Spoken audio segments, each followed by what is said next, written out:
Hello friends, followers and channel members, welcome back to another video here in Microsoft Flight Simulator 2020. And with the release of the PMDG B777, lots of people are taking this opportunity to do transatlantic flights. Oceanic flights are of course what the 777 was designed for. So in this video today we are going to look at VATSIM and oceanic flights, basically making it as easy as possible, giving you a straightforward tutorial in how to set up an oceanic flight route, request your clearance from VATSIM, and then whilst you're flying make sure that you do everything you need to ensure proper oceanic procedures are followed. So we're currently sat at Edinburgh Airport. We're going to do a fictitious flight today, an American Airlines flight straight across the Atlantic over to JFK. So the first thing we will need to do is plan our flight route. Now today we are just flying a fictional route, American Airlines from Edinburgh in Scotland to JFK on the east coast of New York. This is SimBrief. Most of you will already be familiar with this, and if you're flying particularly the PMDG B777 that's just been released, or things like the Phoenix aircraft, then SimBrief integrates into those aircraft automatically. So if you're not currently a SimBrief user, you don't have to be, but this tutorial is going to be based upon using the SimBrief flight planner. I've got all of my details already entered. There is a tutorial on the channel with regards to creating SimBrief flight plans and things. However, for this video I did want to just touch upon particular points of your flight planning because we need to have a look at the transatlantic waypoints. Now SimBrief will automatically create your flight plan for you, and of course you could also use SimBrief to create your own if you wish. But this is the default flight plan that SimBrief has given us. Now what's quite important here is just having a look at the oceanic waypoints, and the oceanic waypoints are quite easy to spot because they are in the format of degrees, longitude, latitude. So there we can see 56 degrees north, 20 west, 56 north, 30 west, and so on. Now the first waypoint prior to this is our oceanic entry waypoint. In this case it is Pickle. Our exit waypoint for the oceanic clearance will be Rickhal.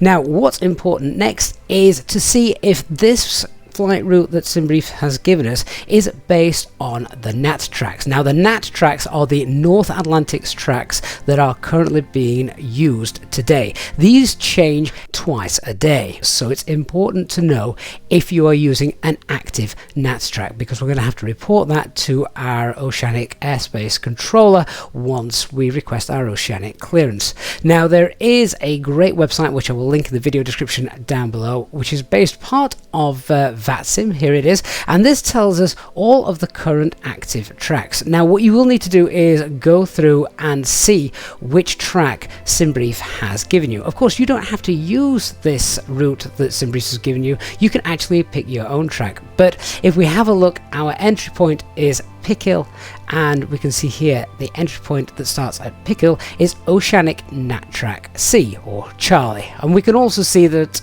all of the waypoints given here match up with the waypoints that we've got here. So we know from this that our flight plan today will take our aircraft along NAT Track Charlie. Once the flight plan has been created in SimBrief as well, if you zoom in on the map, it will also show you the different NAT tracks that are available and show you which one you're using. But it's still always worth checking the latest NAT tracks that are currently in use to make sure that they match up with what SimBrief has given you. So now that the flight route is all set, the next thing that you will need to do is request your oceanic clearance. Now your oceanic clearance needs to be requested before you get to your first oceanic waypoint. Now if you recall, our first oceanic waypoint is this one, Pickle. So we're in Edinburgh at the moment, and we can actually see that our first oceanic waypoint, we expect to reach it 58 minutes after takeoff. Now you need to request that clearance at least 40 minutes before reaching this first waypoint, absolutely no later than 30 minutes. If we were at an airport, say maybe in Ireland, which is really close to Pickle waypoint, then you could probably do this whilst you are on the ground, because you're going to be less than 40 minutes away. Now the chances are though that the time that you expect to reach that first waypoint is going to change if you haven't already yet departed. Of course, there could be delays on the ground, or you could push back late, things like that. And the key number to remember here is 3 minutes, because when we do contact them requesting our Oceanic Clearance, which we'll do a little bit in the video, then you are going to have to advise an estimated time that you are going to reach that first waypoint. If that time when you are en route then changes by 3 minutes either way, you need to contact them again and update them of a revised estimate time of arrival at that first waypoint. As we can see here, we're not expected to reach that waypoint until at least 58 minutes, so nearly an hour after we have actually departed. So here in Edinburgh, we probably don't need to request that here on the ground. We can do that once we're airborne. So we've just got pushed back, we're starting the engines, we're going to now taxi out, take off, and then once we're airborne above 10,000 feet, because then that's past the critical sterile cockpit stage of flight, we will then request our Oceanic Clearance from air traffic control. Now, of course, when doing this on the VATSIM network, you can only do this if a Oceanic air traffic controller is online. On VATSIM, oceanic control areas are usually logged on as flight service stations, and you can see this by the FSS identifier in their call sign. So next, I'll show you the 2 ways to request your Oceanic Clearance. You can either do it via ACARS or you can do it by voice. Alright, so we're on our way, we're about 15,000 feet, we're past that critical stage of flight, and now we're airborne, we've got airspeed, etc. The flight computer will be able to work out roughly what time we expect to hit that first oceanic waypoint. Coming down here on the 777 CDU, obviously every aircraft CDU is different, but basically now we can use this to find the estimated time that we will arrive at Pickhill. If we go to route data, we can see we're estimated to arrive Pickhill at 14:36. Of course, all times are in Zulu time. Now, there are 2 ways to request your Oceanic Clearance. The first way is the traditional way, by voice, and the second way, as long as the controller will accept it, is to use ACARS, or the CPDLC system of your aircraft. Most payware aircraft, and even some freeware aircraft, have this option available. In the 777, we would need to go to the communications page, which is down here. Then head to flight information, and then we can request the Oceanic Clearance. We've already got the flight number in. The ATC facility would be the ATC identifier code found on your client. Most people in Microsoft Flight Simulator will be using vPilot. We'd pop in our entry point then of Pickhill, and we can then, once it's down here, transfer that to there. Flight level, we are going to request flight level 340, and then we would pop in the ETA, which is 1436. We're also going to get our Mach speed that we would like to enter at, and again, this is something that you would grab from your operational flight plan. Over here we can see, looking under the indicated airspeed, or MN, the Mach number, our Mach speed is going to be 0.83. So we shall pop that in there, 0.83, and then we can use the free text field to tell them any other information. Now, other information that you would put in here in real life are things like the highest flight level that you would be able to accommodate. Again, information like that can be found in your flight computer. The other information you'd want to provide is which NAT Track you are going to be flying. So that, obviously, as we saw at the start of the video, is NAT C. So there we are. We would then send that off and wait for a message back giving us our clearance. Now, that's how it's done through ACARS. However, if you wanted to do it by voice, that's fine as well. It's not mandatory for you to have a ACARS CPDLC system in your aircraft on the VATSIM network to fly transatlantic. So let's have a look at using our voice communications to request this. You will need to provide in a set format your destination airport, your requested NAT track, the estimated time for your oceanic airspace entry, your requested MAC number, and your requested flight level, including the maximum flight level that you would be able to accommodate, just in case they're not able to grant you your requested flight level. Okay, so if there is a Oceanic controller online, for our case, we would obviously want Shanwick to be online for our Oceanic crossing request. Then we would contact them on the usual COM frequency if we're not using ACARS, and you'd just do that as you would do any other VATSIM air traffic controller. And then you have to make your Oceanic clearance request using a specific format. So for our Oceanic clearance request, if we were doing it by voice, it will go something like this. Shamwick, radio good afternoon, American 132 requesting Oceanic clearance to JFK, NAT Track Charlie, and we're estimating PKIL at 1437 Zulu. Requesting flight level 340, we can take flight level 390, speed Mach 0.83. The Oceanic controller will then read back your clearance. Of course, if there are any differences, you obviously need to read all of that back in full so that both parties know everything is understood. You also should include the current TMI number, which is basically the set of NAT tracks that are currently live. You can find this number on the NAT Track website listed in the video description below.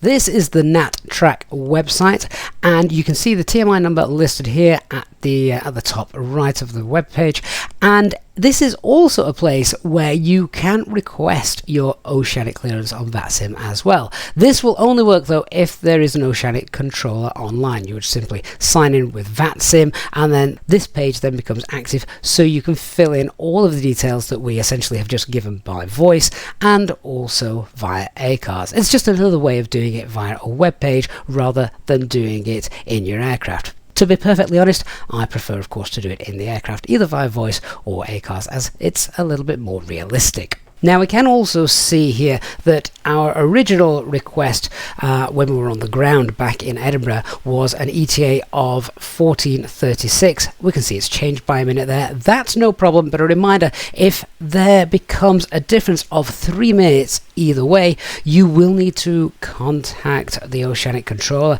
to make a re-entry request, because of course with no radar over the ocean, time is very, very important, and that is how the Oceanic controllers separate you from other aircraft. Now, once we've entered the Oceanic airspace, and for our flight today we are over the North Atlantic, we have to make position reports. There are no radars over the large vast ocean spaces, so the Pacific Ocean and the Atlantic Ocean for example, meaning that the air traffic controllers separate aircraft out by these position reports provided by the pilots. Now in real life these are done either via the ACARS messaging system or they're done by voice communication. Voice communication, however, over the Atlantic is done a little bit differently in terms of using HF radio, high frequency radio, as opposed to the usual VHF. Now on the VATSIM network, HF radio isn't simulated, so we just have to use the traditional VHF. In real life, HF radio works slightly differently because the range of those communications is much bigger, meaning of course that you're able to transmit over larger distances. The downside to HF radio, however, is that it is rather noisy. It's not silent all the time like VHF is. In fact, you get lots of static with HF radio, so pilots often don't want to be listening to the HF radio frequency for 7 hours because, well, that would just be rather annoying and certainly hard on the ears. So pilots will turn their radios off when in oceanic airspace. But then what if the air traffic controllers need to contact them to give them a change in flight level or something like that? Well, this is where a special SELCAL code is used. SELCAL basically is short for selective calling, and every aircraft that enters oceanic airspace over flight level 550 must have CellCal installed. Now, when you log on to the VATSIM network using vPilot, you'll note that there is a field there on vPilot to enter your CellCal code. This does work on VATSIM as well, so be sure to enter a valid CellCal code. Basically, this can be any combination of letters as long as they are in alphabetical order. Only the letters A through to S are allowed, and you're not allowed to use India, November or Oscar. On the left hand side of your screen are valid CellCal codes, on the right hand side of the screen codes that would not be valid. You can ask the VATSIM controller for a CellCal check, and this is something that aircraft do in real life as well. And VATSIM also do this too.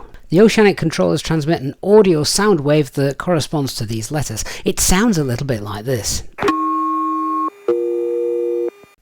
The aircraft on receiving this tone will alert the pilots either via a light or some other alarm system, and the pilots will then turn up the HS radio frequency and contact the Oceanic controllers by voice, as they clearly want to get in touch with them.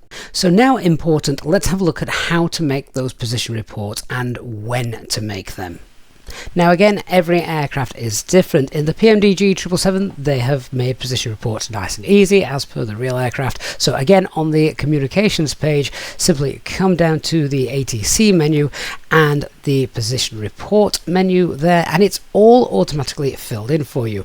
Now obviously at the moment we're not even in oceanic airspace because we haven't reached it yet, but you can see how this all works. It tells the controller what your current flight level is, your next estimated waypoint and time, after that the waypoint after it, the speed that you're doing, and lots of other data as well.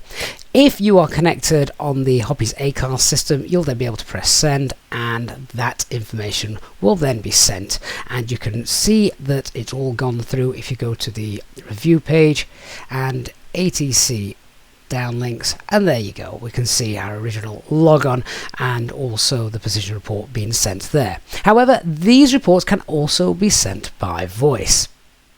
Now again, there is a set format for providing position reports when reporting them by radio communication. Let's have a look at, first of all, when we should make these position reports. They should be made at every latitude, longitude waypoint you fly over. So for example, we've got 56 north, 20 west, and we've obviously got more beneath that. Every time you pass over one of these waypoints, you will need to make a positional report. However, if 45 minutes have passed since your last report, you'll also need to send a position report as well. It's worth starting a timer after you've sent your last report. It's basically whichever comes first, 45 minutes or your next waypoint.